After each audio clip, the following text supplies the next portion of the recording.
সোমবার বেলা 11টার পর বাংলাদেশ সেনাবাহিনীর অফিসিয়াল ফেসবুক পেজে এ বিজ্ঞপ্তি দেওয়া হয়।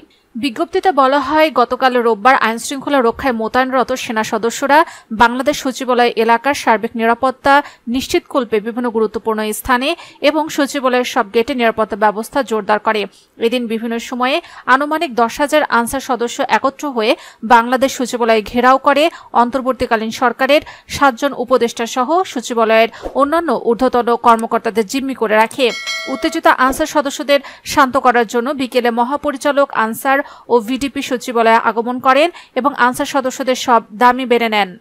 এরপর উত্তেজিত আনসার সদস্যরা সচিবালয় এলাকা ত্যাগ না করে আনসার ও ভিডিপির মহাপরিচালককে অবরুদ্ধ করে রাখে এবং কিছু আনসার সদস্য সচিবালয়ের 3 নম্বর গেট ভেঙে ভেতরে প্রবেশের চেষ্টা করে।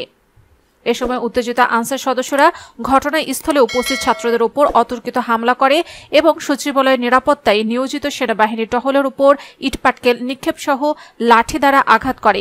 এ সময় 6 জন সেনা সদস্য আহত হন, এর মধ্যে একজনের অবস্থা গুরুতর।